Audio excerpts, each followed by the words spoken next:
Hallelujah, प्रभु का नाम का स्तुति हो। मैं एक गंभीर विषय आपके सामने आज रखना चाहता हूं।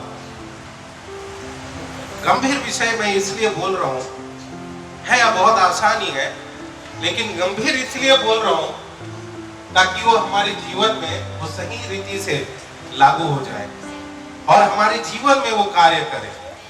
Hallelujah, praise the Lord. थोड़ा चार्जिंग हो जाओ।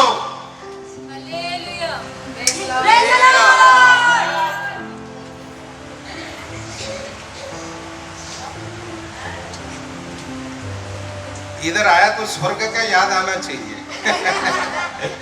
लेकिन इधर आएगा तो कब्रिस्तान का याद आएगा। उधर सब चुपचाप ही रहते हैं। हालेलुया, ठीक है। कुछ बहनों का शक्ल देख के मुझे डर लग रहा है, इसलिए मैं सीधा वचन में प्रवेश करता हूँ। आइए हम वचन की ओर आगे बढ़ेंगे।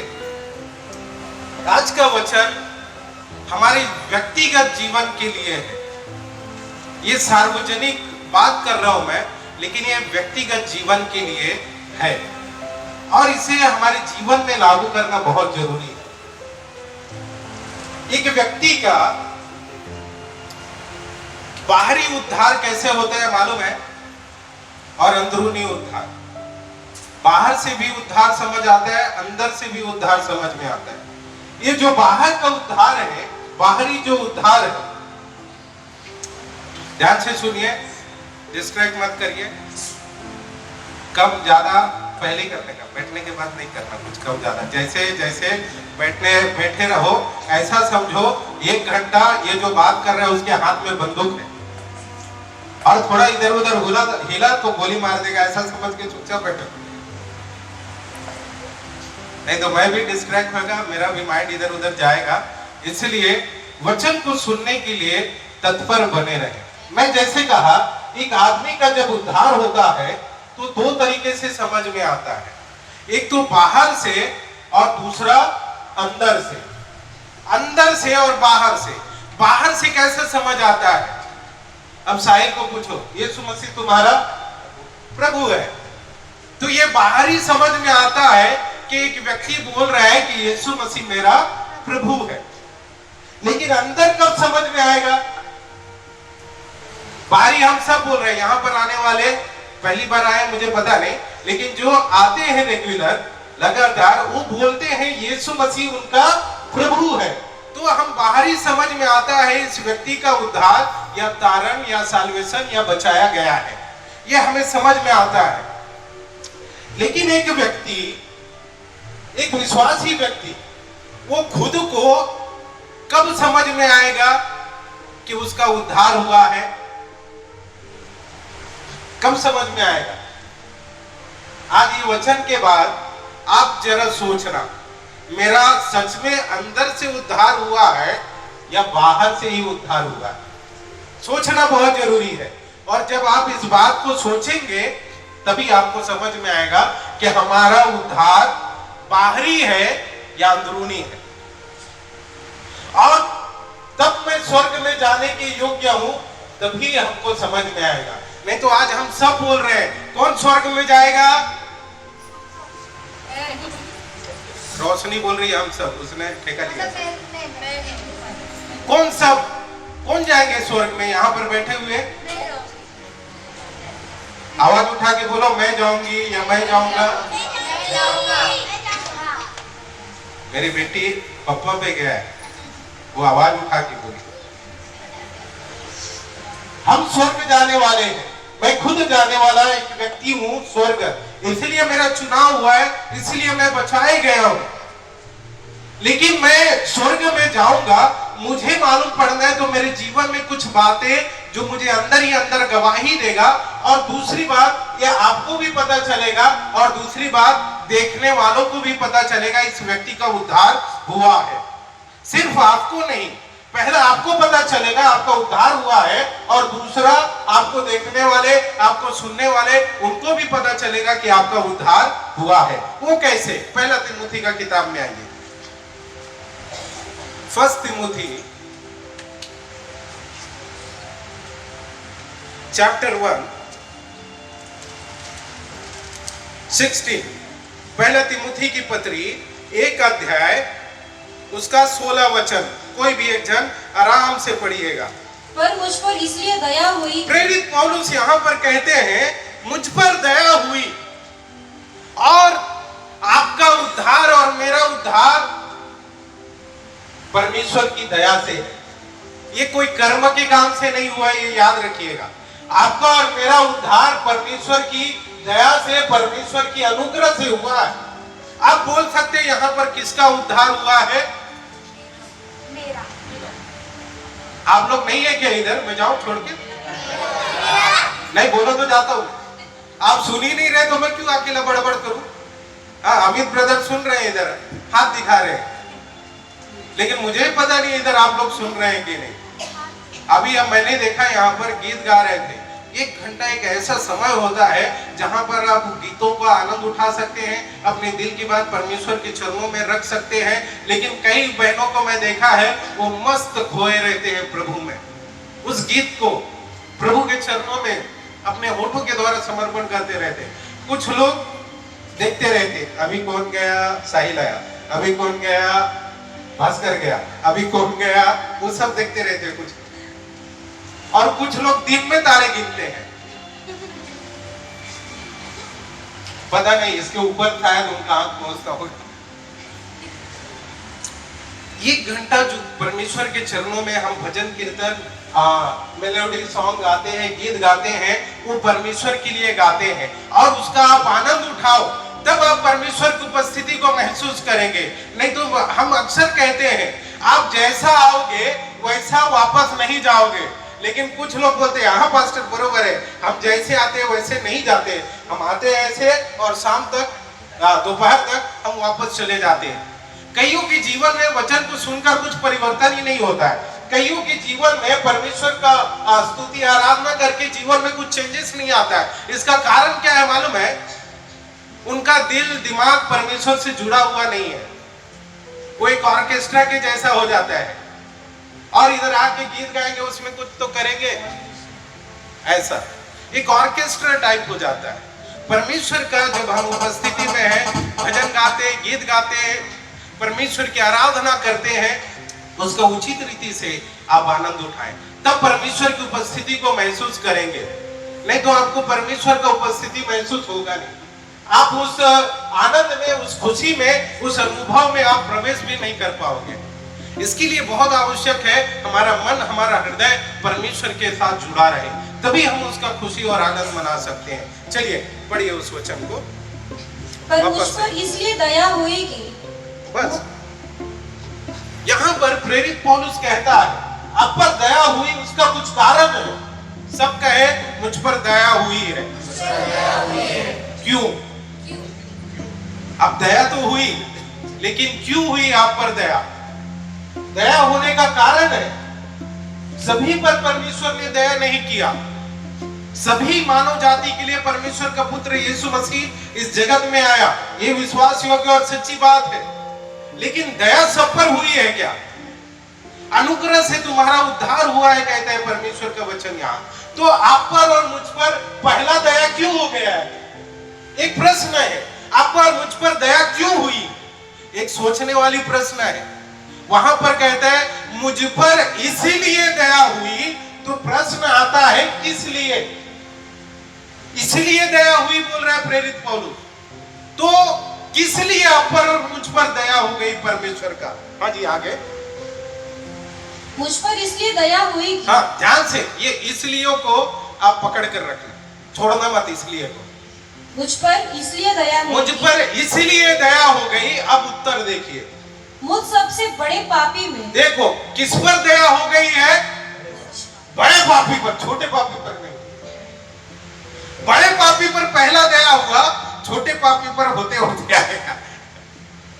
तो हम लोग बड़े अद्भुत लोग हैं। क्यों अद्भुत लोग हैं? क्योंकि हम बड़े पापी थे। हालेलुया। बड़े पापी पर दया हो गई। अब आप नहीं है, लेकिन पहले थे, वो बात बता रहा हूं। हाँ जी। मुझ सबसे बड़े पापी में हाँ, यीशु मसीह अपनी पूरी सहनशीलता दिखाए। देखो मुझ बड़े पापी पर दया इसलिए हो गई कि प्रभु यीशु मसीह अपनी सारी सहनशीलता बाहर दिखाए मेरे द्वारा। हालेलुया। मेरे बात को आप समझ रहे हैं? मुझ पर दया किस लिए हुई? प्रभु यीशु मसीह अपनी सहनशीलता को मुझ पर दिखाए। और किसको दिखाए? बाहर के लोगों को दिखाए। मैं आगे आऊंगा वो सहनशीलता क्या है। मुझ पर इसीलिए दया हो गई कि प्रभु यीशु मसीह की सहनशीलता को मुझ पर से या मेरे द्वारा मैं दिखाऊं। आप और मैं चुने हुए हैं। आप पर और मुझ पर दया इसलिए हुई है कि प्रभु यीशु मसीह का सहनशीलता उनका आपके और मेरे अंदर से बाहर दिखे। हालेलुया। आप पर और मुझ पर इसलिए नहीं दया हो गई है कि हम कुछ भी करें। आप पर और मुझ पर दया इसलिए हुई है कि प्रभु यीशु मसीह की सहनशीलता को प्रभु यीशु मेरे द्वारा दिखाए। यानी कि प्रभु चाहता है मैं कौन हूं ये मुझे इस जगत को बताना है, लोगों को बताना है। लेकिन किसके द्वारा? किसके द्वारा प्रभु यीशु बताना चाहते हैं? किसके द्वारा? मेरे खुद के द्वारा दिखाना चाहते हैं। प्रभु यीशु चाहते हैं मेरे अंदर, मुझ राजू भार्गव में प्रभु यीशु मसीह दिखे। प्रभु चाहता है यीशु मसीह कि मेरे अंदर, आप अपना नाम लेकर बोल सकते हैं, मेरे अंदर से प्रभु यीशु मसीह दूसरे को दिखना चाहिए। इसलिए प्रभु यीशु ने मुझ पर दया की है। आप पर और मुझ पर दया इसलिए अचानक नहीं हो गई है। आप पर और मुझ पर दया परमेश्वर की योजना के अनुसार से हुई है। और दया इसलिए हुई है कि प्रभु यीशु चाहते हैं जब लोग आपको देखें तो आपके अंदर प्रभु यीशु मसीह दिखना चाहिए। हालेलुया। उदाहरण के लिए बताता हूं, मेरा भांजा है, मैं मेरी दीदी को अक्सर बोलता हूं यश के बारे में, ये बोलता है इसके पापा के जैसा, चलता है इसके पापा के जैसा, इसका खोपड़ी भी इसके पापा के जैसा है। मैं ऐसा बोलते रहता हूं क्योंकि बच्चों के अंदर माँ बाप का इमेज, माँ बाप का गुण, माँ बाप के चरित्र दिखते हैं। दिखते हैं कि नहीं? मैं जा रहा है अभी इधर से दिखते हैं, हमारे अंदर से दिखते हैं माँ बाप के गुण, माँ बाप के चरित्र, माँ बाप के कम से कम चेहरे में कुछ बातें। और कुछ नहीं दिखा तो मेरे पिताजी का थोड़ा थोड़ा बाल है, इसलिए हम दोनों भाई का भी थोड़ा थोड़ा बाल है। मेरा भाई का मुझसे ज्यादा है, मैं तो थोड़ा इधर से गया है हल्का। तो कुछ ना कुछ बातें हमारे अंदर, हमारे माता पिता का दिखता है स्वभाव, कैरेक्टर, गुण या कुछ इमेज। उसी प्रकार आप पर और मुझ पर दया इसलिए हो गई है कि प्रभु यीशु मसीह आपके और मेरे अंदर से बाहर दिखने के लिए हो गया है। और प्रभु यीशु चाहते हैं जिस प्रकार प्रभु यीशु ने दुख उठाया, जिस प्रकार, एक वचन पढ़िएगा, पहला कुरिन्थी की पत्री 15 अध्याय का 9 वचन। क्योंकि मैं प्रेरितों में से सबसे छोटा हूँ। मैं प्रेरितों में सबसे छोटा। ये बहुत बड़ा इंसान है। ये जो प्रभु का दास है वो अपने आप को प्रेरित छोटा कह रहा है। जिसने 14 पत्रियां लिखा है, इब्रानी को पकड़ के मैं बोल रहा हूँ, इब्रानी की पत्री को, जिन्होंने 14 पत्री लिखा है और उनके द्वारा मुर्दे जिंदे हुए हैं, उनके रुमाल से चंगे होते थे। एक ऐसा व्यक्ति कहता है, एक बड़ा प्रेरित कहता है, क्या कहता है? क्योंकि मैं प्रेरितों में से सबसे छोटा हूँ। सबसे छोटा हूँ। देखो, प्रेरित पौलुस के अंदर बहुत सारी क्वालिटी है, बहुत सारे गुण प्रेरित पौलुस के अंदर। वो इतना बड़ा एक प्रभु का दास होने के बावजूद भी उन प्रेरितों के सामने अपने आप को छोटा कर रहा है, दीन कर रहा है। प्रभु यीशु मसीह स्वर्ग को छोड़कर आया, इस जगत में आया, अपने आप को दीन किया। अब प्रभु यीशु मसीह प्रेरित पौलुस के अंदर से दिख रहा है। सुन रहे हैं आप लोग? प्रभु यीशु मसीह स्वर्ग चले गए इस धरती को छोड़कर शरीर में, लेकिन अब प्रेरित पौलुस के अंदर प्रभु यीशु मसीह दिख रहा है। प्रेरित पौलुस कहता है मैं सारे प्रेरितों में सबसे छोटा हूं। अगर हमारा बात आएगा ना, चर्च का पहला विश्वासी भाई है हमारा है तो हम छोटा नहीं बनाते, हम दूसरा नंबर, तीसरा नंबर, लास्ट नंबर, मैं इतने साल से उतने साल से, ऐसे हम लोग। लेकिन प्रेरित पौलुस क्या कहते हैं, पढ़िए आगे। प्रभु यीशु मसीह उसके जीवन से कैसा दिख रहा है? हाँ जी, क्योंकि मैं प्रेरितों में से सबसे छोटा हूँ, सबसे छोटा हूँ प्रेरितों में से, वरन प्रेरित कहलाने के योग्य भी नहीं। कहते हैं मैं प्रेरित कहलाने के भी योग्य नहीं, मैं सबसे छोटा हूँ, मैं प्रेरित कहलाने के योग्य नहीं हूँ। और क्योंकि मैंने परमेश्वर की कलीसिया को सताया था। वो क्यों कह रहा है? क्योंकि मैं एक सताने वाला था, एक सताने वाला व्यक्ति था। लोगों को मैंने मारा है, लोगों को मैंने लूटा है, लोगों को मैंने घसीटा है। इसलिए, और किसको मारा, किसको घसीटा मालूम है? प्रभु यीशु कहता है तूने मेरे एक लोगों को भी मारा, एक लोगों को भी पकड़ा, एक लोगों का भी निंदा किया।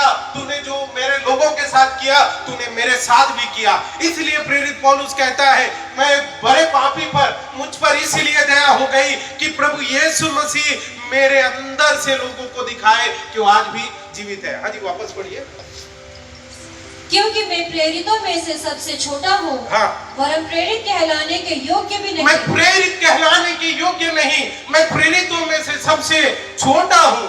और क्योंकि मैंने परमेश्वर की कलीसिया को सताया देखिए, था। कहता है मैं परमेश्वर की कलीसिया को सताया था, मैं उन्हें लूटा था, मैं उन्हें मारा है। और एक प्रभु के दास को यहाँ तक मारा, यहाँ तक पीटा कि वो मर गया, और उसमें प्रेरित पौलुस शामिल था।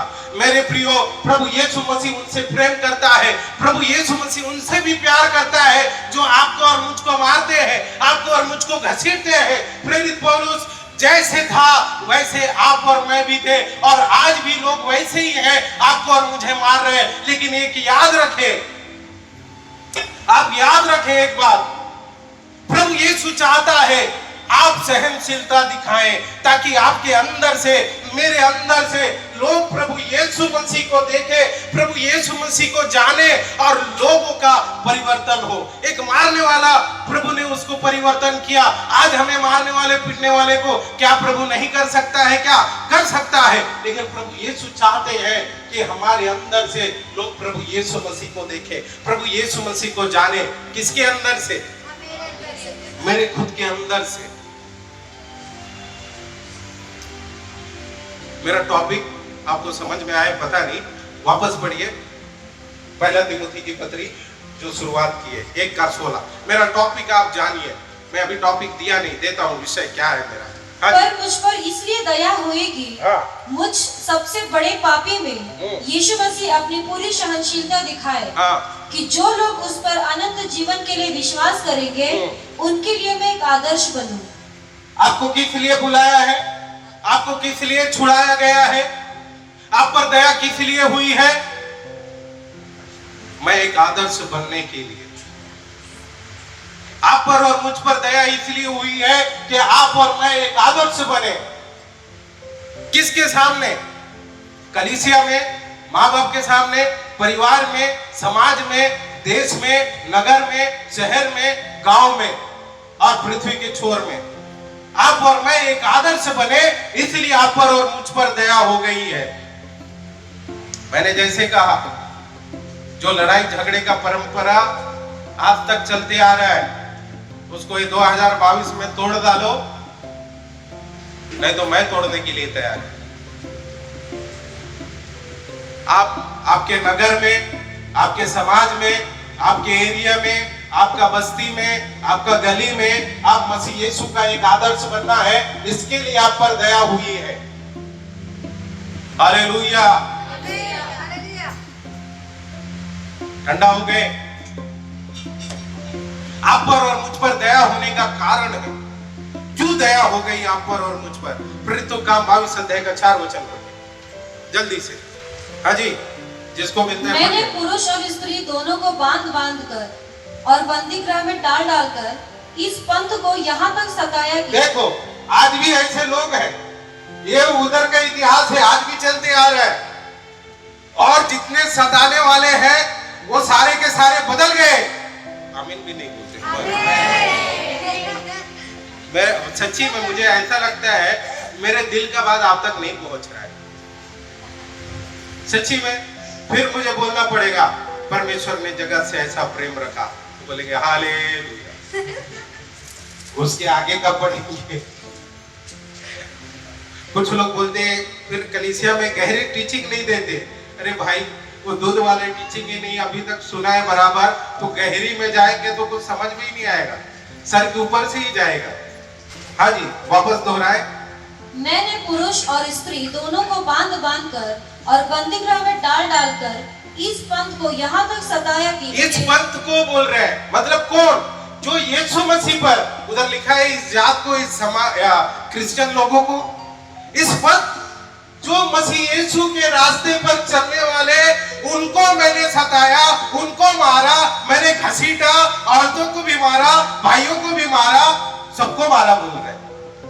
और आज भी लोग, ऐसे लोग वही रास्ते पे आज चलते चलते आ रहे हैं। लेकिन बाइबल का इतिहास आपको बताना चाहता हूं मैं, ये जीवित परमेश्वर के वचन का इतिहास आपको बताना चाहता हूं। जितनों ने मारा, जितने इसके विरुद्ध आए, वो सब के सब प्रभु यीशु मसीह को स्वीकार किया है। हालेलुया।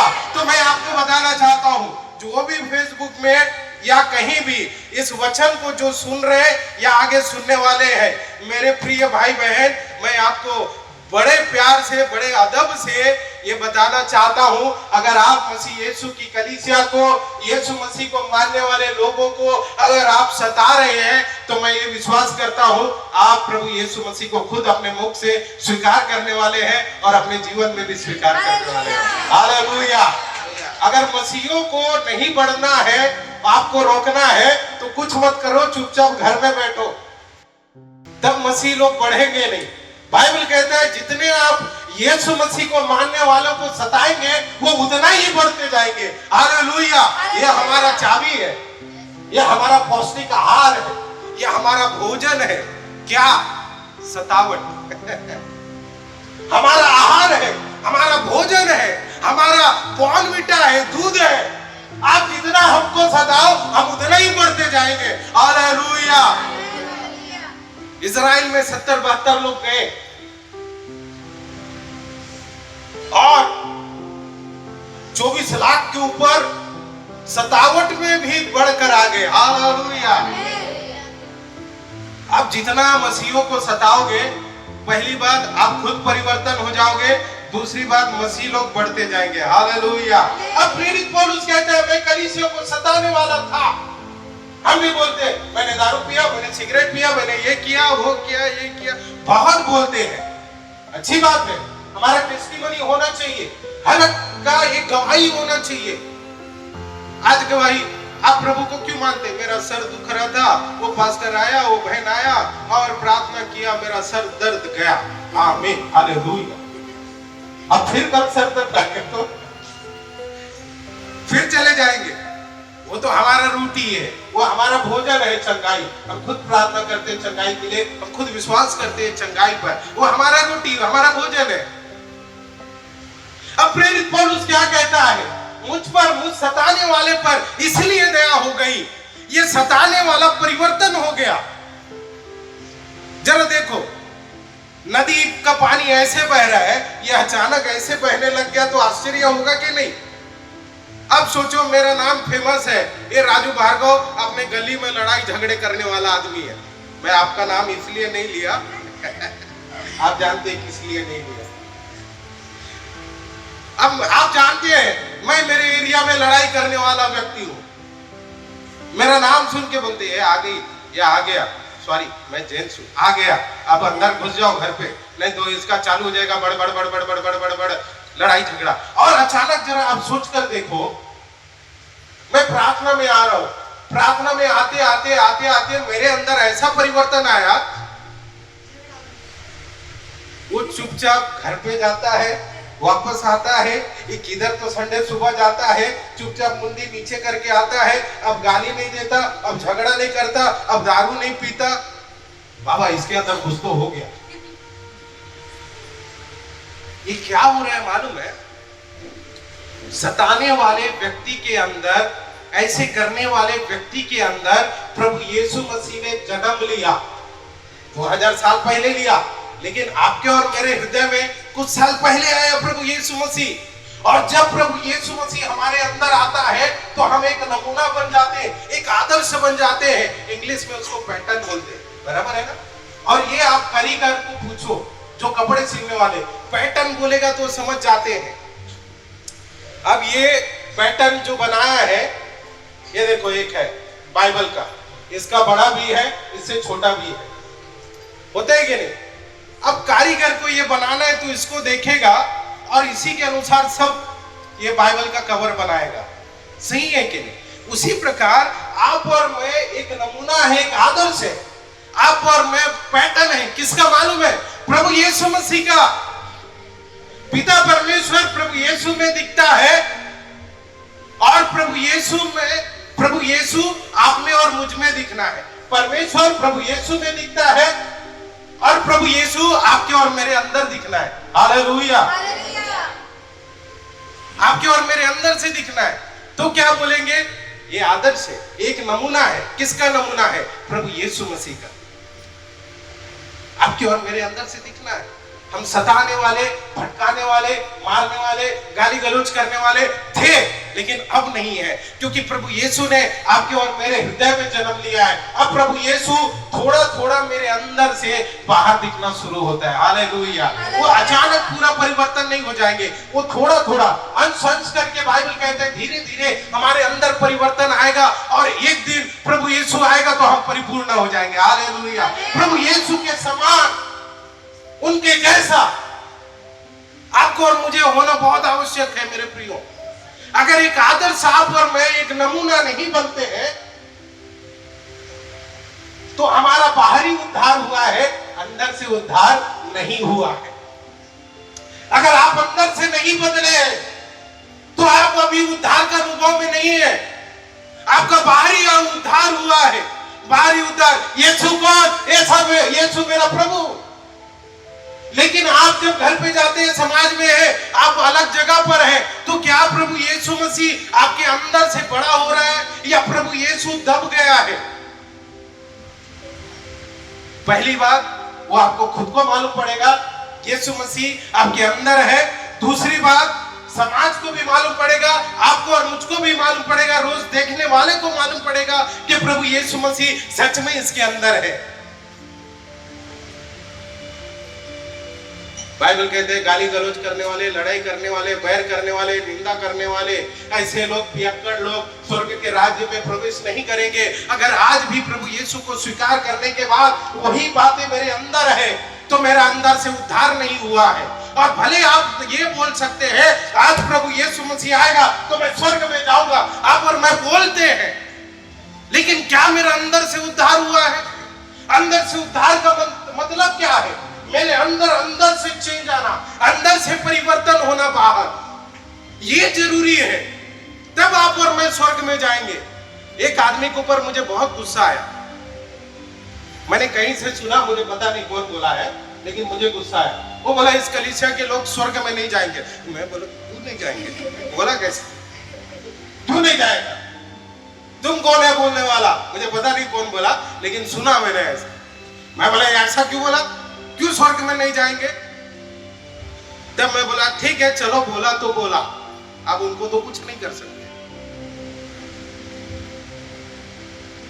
मैं स्वर्ग नहीं जाऊंगा, ऐसा क्या चीज है जो मेरे अंदर से मुझे रोक रहा है? मैं बोला दूसरों को क्यों परखूं? हम दूसरे को नहीं परख सकते। यहां बोलेंगे जय जय प्रभु यीशु की, हालेलुया, जय जय प्रभु हमको बचाने आए जग, उसकी स्तुति करो। बहुत अच्छे से गाते हैं यार। ये है बाहरी उद्धार, यीशु मसीह मेरा प्रभु है करके मालूम है, हाँ यीशु इसका प्रभु है। लेकिन क्या अंदर से आप परिवर्तन हुए? क्या अंदर से आपका बदलावट हुआ है? बाहर का बदलावट से कुछ नहीं फर्क पड़ेगा, अंदर का बदलावट से आप और मैं स्वर्ग जाएंगे, बाहरी बदलावट से नहीं जाने वाले। तो आज जो कलीसिया है, अगर एक आदर्श, एक नमूना नहीं बना है प्रभु यीशु का, तो आप और मैं स्वर्ग में नहीं जा सकते मेरे प्रियो। उसके लिए अंदर से बदलावट होना बहुत जरूरी है। आपको और मुझको एक आदर्श बनना बहुत जरूरी है। दूसरा कुरिन्थी की पत्री 4 अध्याय का 5 वचन पढ़िए, जल्दी जल्दी जरा आइएगा। क्योंकि हम अपने को नहीं परंतु मसीह यीशु को प्रचार करते हैं। किसका प्रचार करते हैं? मसीह यीशु का। और कि वह प्रभु है। और अपने विषय में यह कहते हैं कि हम यीशु के कारण तुम्हारे सेवक हैं। किसके कारण? यीशु के। प्रभु यीशु मसीह के कारण हम सेवक हैं, हम एक आदर्श है, हम एक नमूना है। और प्रभु यीशु आपके और मेरे अंदर से दिखना है। पहला कुरिन्थी की पत्री में आइए 11 अध्याय का 1 वचन। इस वचन को लोग अलग तरीके से लेते हैं। हाँ जी, पहला कुरिन्थी की पत्री 11 अध्याय का 1 मेरी सी चाल चलो। देखो देखो क्या कहते हैं? तुम मेरी सी चाल चलो। प्रेरित पौलुस कहते हैं तुम मेरी सी चाल चलो। लोग क्या बोलते हैं? हम प्रभु यीशु को देखेंगे, प्रेरित पौलुस को क्यों देखेंगे? प्रेरित पौलुस क्या बहुत बड़ा लगते क्या जो ऐसा बोल रहा है? लेकिन जो प्रेरित पौलुस ने जो बोला बात हर एक विश्वासी को बोलना चाहिए।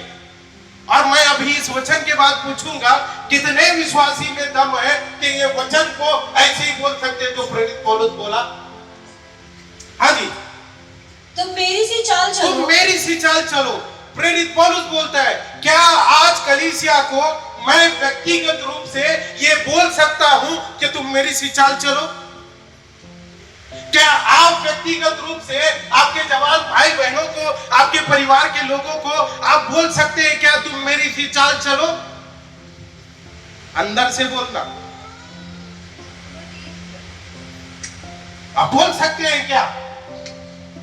लेकिन आपको और मुझे ऐसा बोलने वाला होना है। आपको और मुझे एक आदर्श होना है, एक नमूना बनना है लोगों के सामने कि लोग कहें इनके जैसा हमें भी चाल चलना है। चाल बोलेगा तो षड्यंत्र वाला चाल नहीं है, ये याद रखो। षड्यंत्र वाली खोपड़ी नहीं है। हाँ जी, आगे पढ़िए। तुम मेरी सी चाल चलो। तुम मेरी सी चाल चलो जैसा मैं मसीह की चाल चलता हूं। देखो प्रेरित पौलुस क्या कहता है? तुम मेरी सी चाल, मुझे अनुकरण क्यों करो? क्योंकि मैं प्रभु यीशु मसीह को अनुकरण करता हूं। मैं प्रभु यीशु मसीह को देखता हूं। प्रभु यीशु मसीह जैसा है वैसा मैं। ये व्यक्ति कलीसिया को सताने वाला, ये व्यक्ति कलीसिया को मारने वाला, कलीसिया के लोगों को जान से भी मरवा डाला है, वचन लिखा है। ये व्यक्ति के अंदर परिवर्तन आ गया और ये व्यक्ति प्रभु यीशु को देख रहा है और प्रभु यीशु को देखकर बोल रहा है तुम मेरी सी चाल चलो, क्योंकि मैं प्रभु यीशु मसीह की चाल चलता हूं। जैसा प्रभु यीशु चलता है वैसे मैं भी चलता हूं। हालेलुया। क्या आप और मैं ये बोल सकते हैं कि तुम भी मेरी सी चाल चलो? मुझे एक बात पे बड़ा आनंदित होता है। हाँ, मुझे ये बात पे बड़ा आनंदित होता है। अपना कलीसिया का सीनियर पास्टर के बारे में कहने वाला ये जोश पास्टर सारे पास्टरों में अलग है।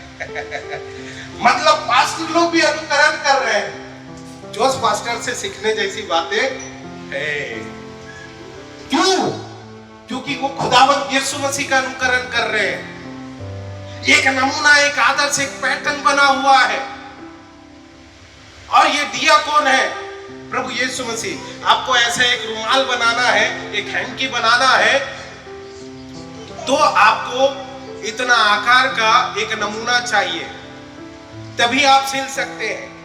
और इसके लिए कुछ लोग जो कारीगर होते हैं, पहले ही कारीगर, वो कटिंग मास्टर उसको बोलते हैं।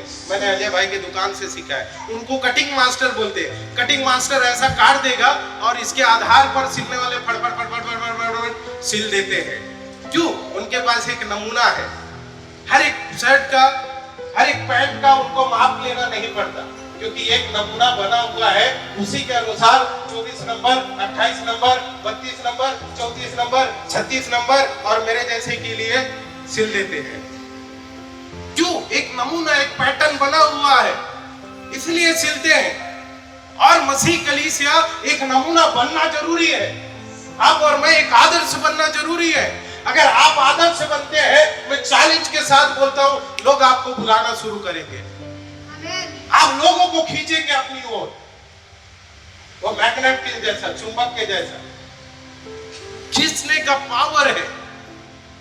पावर टू चेंज वो आपके और मेरे अंदर परमेश्वर ने डाला है। हालेलुया। परिवर्तन करने का सामर्थ्य आपके अंदर और मेरे अंदर है। वो पैसे से नहीं है, वो चावल से नहीं है, वो आटा से नहीं है, परंतु हम एक आदर्श है उसके द्वारा है, और हमारे आदर्श का करता है प्रभु यीशु मसीह। हालेलुया।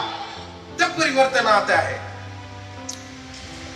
उसका पहला कुरिन्थी की पत्री 4 अध्याय 16 वचन में पढ़े। इसलिए मैं तुमसे विनती करता हूँ कि मेरी सी चाल चलो। प्रेरित पौलुस कहते हैं मेरी सी चाल चलो। आप और मैं एक ऐसा आदर्श बनना है, एक ऐसा नमूना बनना है कि आप और मैं कह सके तुम भी मेरी सी चाल चलो। साहिल के साथ उसका दोस्त आता है। उस दिन मैं मिला, मैंने कुछ बोला नहीं, ऐसे ही किया, लेकिन सामने से उसने प्रेज द लॉर्ड बोला। मैं बोला आमीन, हालेलुया। मैंने भी रिप्लाई किया। फिर चेंज, परिवर्तन धीरे धीरे आता है। हालेलुया। एक साथ एक व्यक्ति बदल नहीं सकता है, धीरे धीरे परिवर्तन आता है, और उसको खुद को भी मालूम पड़ेगा और हमको भी मालूम पड़ेगा। हम देखने वाले हैं। अब इधर आके हम सुनते हैं, लेकिन देखते किधर है? घर पे। घर पे दिखाई देता है ना हम कैसे हैं, कितना होशियार है मैं, कितना मेरे अंदर चेंजेस हुआ है, परिवर्तन आया है।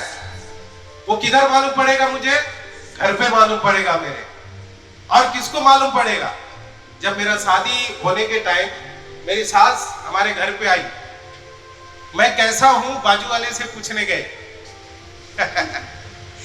और पूछा उससे, जो व्यक्ति सुबह से शाम तक रात भर दारू पीते रहते हैं दिन भर, उनको जाकर पूछा, और वो आदमी जाकर मेरी सास पूछती है, मेरी सास को राजू भाई देवमानुष है। मेरी सास को थोड़ा भरोसा आ गया लगता है, पता नहीं आया कि नहीं। हमारा चेंजेस, हमारा परिवर्तन होना कौन बता सकता है? नंबर 1 हमारे घर के लोग, नंबर 2 हमारे पड़ोस में रहने वाले लोग। आपके और मेरे अंदर परिवर्तन आया है कि नहीं? आप और मैं एक आदर्श बना है कि नहीं? आगे एक वचन और पढ़िए, फिलिपियों की पत्री 3 अध्याय का 17 वचन। जल्दी जल्दी आइए। हे भाइयों, तुम सब मिलकर मेरी सी चाल चलो। तुम सब मिलकर। अब ये प्रेरित पौलुस क्यों वो बोल रहे हैं ऐसा? क्योंकि नंबर 1 वो पहला उदाहरण बना, वो सताने वाला बदल गया, उसके अंदर परिवर्तन आया, बदलावट आया। अब प्रभु की बातों को, प्रभु को अनुकरण करने लगा, प्रभु यीशु को देखने लगा, जैसा प्रभु यीशु ने किया वैसा करने लगा। इसीलिए प्रेरित पौलुस कहता है तुम सब मिलकर मेरी सी चाल चलो। सब मिलकर, हम सबको मिलकर प्रभु जैसा चला, प्रभु यीशु जैसा जीवन बिताया, वैसे आपको और मुझको भी इस दुनिया में जीवन बिताना है। अगर इतने साल हो गया और हमारे अंदर बदलावट नहीं हुआ, अंदर से बदलावट, तो स्वर्ग से प्रभु यीशु आएगा तो पता नहीं कितने लोग जाएंगे। अगर ये जाना है, बोलना है, तो 2 व्यक्ति बोल सकते हैं। नंबर 1 आप खुद, मैं खुद। नंबर 2 हमारे समाज में रहने वाले, पड़ोस में रहने वाले लोग, ये दोनों बातों की गवाही देंगे। आप खुद, मैं खुद, और मेरे आसपास में रहने वाले, मुझे देखने वाले, मुझे जानने वाले, वो सही गवाही देंगे, हाँ इसके अंदर परिवर्तन आया है। भले उनको बोलने दो धर्म परिवर्तन हुआ, बोलने दो, लेकिन उनको मालूम नहीं हमारे अंदर क्या परिवर्तन हुआ है। हमारा बदलावट, हमारा चाल चलन, हमारा स्वभाव, हमारा बोलना, हमारा देखना, हमारा उठना बैठना, हर एक चीज को प्रभु यीशु मसीह परिवर्तन करता है, एक आदर्श बनाता है। हालेलुया। बिगड़ों को संवारता है, बिगड़ों को बनाता है। प्रभु यीशु बिगड़ों को और बिगाड़ता नहीं है, बिगड़ों को बनाता है। हालेलुया। बिगड़ों को बचाता है। प्रभु यीशु का काम यह है। पहला थिस्सलुनीकी की पत्री 1 अध्याय का 6 वचन। हाँ जी जल्दी, पहला थिस्सलुनीकी की पत्री 1 अध्याय 6, एकदम फटाफट तुम बड़े क्लेश में, पवित्र आत्मा के आनंद के साथ वचन को मानकर हमारे प्रभु यीशु की सी चाल चलने लगे। वचन को मानकर, कब वचन को मानकर? बोलो ना बहन जी, कब? तुम बड़े बड़े क्लेश में जब वचन को हम छोड़ते हैं तब कहते हैं वचन को मानो। हम वचन को कब छोड़ते हैं? इतना दुख आया। लोग बोलेंगे आपने यीशु धर्म को स्वीकार किया क्या, इसलिए तुम्हारे अंदर ऐसा सतावट आ गया। वो बोलते ये हमारे लिए बड़ा क्लेश। अब बाबा हमको समाज में रहना है, हमको परिवार में रखना है, हमारी बेटी से शादी कौन करेगा, हमारे बेटे से शादी कौन करेगा, हम मर जाएंगे तो हमको गाड़ेगा कौन, हमको जलाएंगे कौन। मैं बोलता हूँ ऐसे सोचने वाले हैं, मेरा नंबर ले लो, राजू भार्गव आके ये सारा काम आपका कर देगा। सच्ची बात से बता रहा हूँ, अब मर के दिखाओ, नहीं गाड़ूंगा तो बोलना। सच्ची बोल रहा हूँ। प्रभु ने बोला कसम मत खाओ, नहीं तो 2-4 खा लेता। लोगों को ये चिंता है, उनके जीवन में बड़ा क्लेश आने के कारण वो विश्वास से मुकरना शुरू करेंगे, पीछे मुड़ना शुरू करेंगे। और परमेश्वर का वचन क्या कहता है? हाँ बहन जी पढ़ो। तुम बड़े क्लेश में पवित्र आत्मा के आनंद के साथ। पवित्र आत्मा कब क्लेश? बड़े क्लेश में। कब आनंद? बड़े क्लेश में आनंद। किसका आनंद? पवित्र आत्मा परमेश्वर आपके और मेरे अंदर है, वो मुझे चला रहा है, वो मुझे नहीं छोड़ा, उसका आनंद है। कब? बड़े क्लेश में, बड़े सतावट में, बड़े दुख में। वो छोड़ने का समय नहीं है, वो आनंद करने का समय है। तब हम छोड़ देते हैं और जो हमको मिलना है वो मिलता नहीं है। फिर आयु एक नमूना, एक आदर्श, एक उदाहरण आपके और मेरे सामने। बड़े क्लेश में बच्चे मर गए, जमीन जायदाद चले गए, दोस्त आके ताना मारते हैं, तू उधर गया ना, क्रिश्चियन धर्म स्वीकार किया ना, इसलिए तेरे साथ ऐसा हुआ, ऐसे हुआ, ऐसा बोलेंगे उन लोग आके। फिर हमारा भी मन, जब से इधर जाना शुरू किया है तब से ऐसा हो गया है। शैतान बराबर खोपड़ी में डालता है। और हम भी हाँ बाबा बराबर बोलते थे ऐसा। हाँ जी भाई जी आगे। तुम बड़े क्लेश में पवित्र आत्मा के आनंद के साथ, पवित्र आत्मा का आनंद के साथ वचन को मानकर हमारी और प्रभु की सी चाल चलने लगे। कैसा चाल चलने लगे? प्रेरित पौलुस कहते हैं हम जैसा चाल चलते हैं, क्योंकि हम जो चाल चलते हैं वो हमारा खुद का नहीं है, वो प्रभु यीशु मसीह की चाल हम चलते हैं। जैसा प्रभु यीशु मसीह इस दुनिया में रहकर जीवन बिताया, वैसे आप और मैं बिताते हैं। पहला पतरस की पत्री 2 अध्याय की 21-22 वचन में ऐसा लिखा है, प्रभु यीशु मसीह सताया गया, उनको गाली दिया, उनको मारा, उनको थूका, उनको धमकी दिया, ए तुला बगुन घेन में आप बोलतो कसा बघतो मी पण काय बघतो तू, कसा बघना मी पण बघेन तुला। हमारा प्रभु यीशु धमकी सुना। कौन है प्रभु यीशु? स्वर्ग और पृथ्वी का मालिक। और धमकी किसका सुन रहा है? जिसको प्रभु यीशु ने खुद अपने हाथों से बनाया, उसका धमकी सुन रहा है। बनाने वाला को आकर बोल रहा है तुला बघून घेना। तो क्या? जरा सोच के देखो, कल्पना करो ना, जिस परमेश्वर ने बनाया मनुष्य को, वही मनुष्य आज उसके सामने आकर बोल रहा है तुला बघून घे। और प्रभु एक बार बोल देते मैं तुला बघून घे, तो उधर ही गिर जाता, उधर ही भस्म हो जाता। फिर हमको बगने का टाइम भी नहीं मिलता उसको।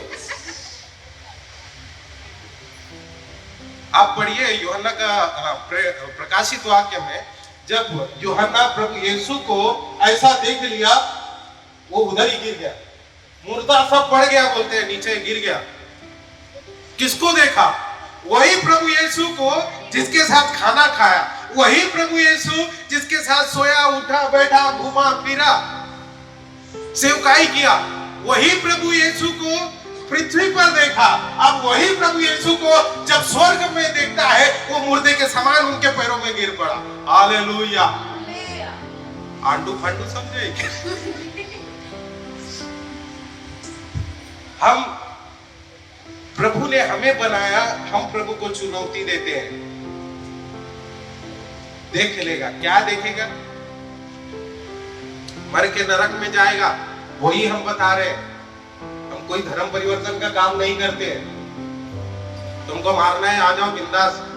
बचपन से माँ ने मार मार के अच्छा शरीर बना दिया है, कुछ टेंशन नहीं है। मेरी माँ के लिए धन्यवाद, ऐसा मजबूत बना दिया प्रभु का दया से।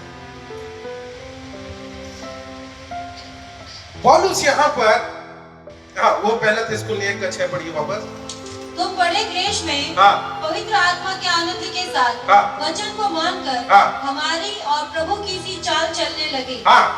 यहाँ पर प्रेरित पौलुस इस बात का कारण देता है कि हम प्रेरित पौलुस के नमूने को क्यों स्वीकार करें, प्रेरित पौलुस के उदाहरण को, एग्जाम्पल को, आदर्श को आप और मैं क्यों स्वीकार करें। उसका एक कारण वहां पर प्रेरित पौलुस कहता है, प्रभु यीशु के समान जीवन जीने के लिए परमेश्वर ने उसे योग्य बनाया। हालेलुया। परमेश्वर योग्य बनाता है प्रभु यीशु मसीह के समान जीने के लिए। वो परिवर्तन लाता है अंदर से। और सही बात बोलूं मैं आपको, आप वचन को कैसे समझना, सही बात यह है कि प्रेरित पौलुस के अंदर प्रेरित पौलुस जीवित नहीं है, परंतु यीशु मसीह जीवित। हालेलुया। अगर राजू भार्गव जीवित है तो प्रभु यीशु मुझ में नहीं है। अगर आप खुद जिंदा है, मैं रुकेगा नहीं, झुकेगा नहीं, टेढ़ा होएगा नहीं, ये नहीं होगा, वो नहीं, मैं काय को सुनो, मैं क्यों ये करूं, मैं वो क्यों करूं, हमारे बहुत चलता है। आप आदर्श नहीं बन पाओगे, कई साल तक ऐसी रहेंगे। और मुझे बोलना पड़ेगा तो इसके अंदर भटकने वाली आत्मा है, मुझे बोलना पड़ेगा। गलाती की पत्री 2 अध्याय का 20 वचन पढ़िए। परिवर्तन आज भी नहीं आया, कैसे हम स्वर्ग में जाएंगे मुझे पता नहीं। मैं मसीह के साथ क्रूस पर चढ़ाया गया हूं। इधर चढ़ाया गया हूं। और आगे क्या कहता है, अब मैं जीवित न रहा। देखो अब क्या कहते हैं, अब मैं जीवित नहीं हूं, मेरे अंदर मैं खुद जिंदा नहीं हूं। अगर आप खुद जिंदा है, इसका सबूत आज भी वही विचार, आज भी वही गाली गलौज, वही गलत काम, वही दारू पीना, वही सिगरेट पीना, वही बीवी को धमाधम मारना, वही पति को देखना। ये अगर है तो आप आज भी जीवित है। वही गलत विचार, वही बुरी बुरी गाली, वही निंदाएं की बातें जो पहले मैं करता था, अगर आज भी वो मेरे अंदर है तो प्रभु यीशु मसीह जीवित नहीं है। वो जीवित आप और मैं खुद है वहां पर। अगर आपको जीवित रहना है तो प्रभु यीशु मसीह आपके अंदर नहीं है। हाँ, वो वचन को पढ़िए वापस। मैं मसीह के साथ क्रूस पर चढ़ाया गया। मैं मसीह के साथ क्रूस पर चढ़ाया गया हूँ। अब मैं जीवित न रहा। अब मैं क्या रहा? जीवित न रहा। जीवित न रहा। अब मैं जिंदा नहीं हूँ। अब मैं जिंदा, अगर आप जिंदा नहीं रहेंगे तो जिएंगे, आप जिंदा रहेंगे तो नहीं जिएंगे।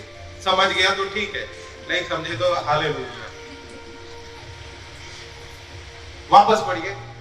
मैं मसीह के साथ क्रूस पर चढ़ाया गया। मैं मसीह के साथ क्रूस पर चढ़ाया गया हूँ। अब मैं जीवित न रहा। अब मैं जीवित न रहा। हाँ, पर मसीह मुझ में जीवित है। कौन मुझ में जीवित है? मसीह। बाप रे, प्रभु यीशु मसीह आप में और मुझ में जीवित है। वो जिंदा है आपके और मेरे अंदर। और वो जिंदा है तो कैसा मालूम पड़ेगा? यीशु सबका मालिक, दरवाजे पे लिखने से नहीं मालूम पड़ेगा। यीशु मसीह जिंदा है। इस घर का शिरोमणि प्रभु यीशु। ऐसा बोलने वाले घर का मालिक खुद ही रहते हैं। ऐसा लिखते हैं घर में। यीशु का लहू सारे पापों को धोकर शुद्ध करता है। आमीन। करता है, लेकिन तू भी अभी तक पाप में जीवित है, अभी तक मरा नहीं। मुझ में कौन जीवित रहना है? मसीह यीशु। प्रेरित पौलुस इसलिए कहता है, वो मारने वाला, वो सताने वाला अब जीवित नहीं है। अब जो जिंदा है वो प्रभु यीशु मसीह मेरे अंदर जीवित है। मुझ में जो जिंदा है वो पौल, वो साउल नहीं है, वो साउल नहीं है। अब जो जिंदा है वो प्रभु यीशु मसीह मेरे अंदर जिंदा है। हालेलुया। ये आप और मैं कहने वाला होना चाहिए। मुझ में नसरी जिंदा नहीं है, मुझ में करण जिंदा नहीं है, मुझ में रोशनी जिंदा नहीं है। इनका नाम इसलिए लिया ताकि हंस गए, लेकिन हम आज भी जिंदा है। वो बदलावट होना चाहिए, एक आदर्श बनना चाहिए हम लोगों के सामने। आज हमारे अंदर बदलावट नहीं है, इसका और एक सबूत देता हूं।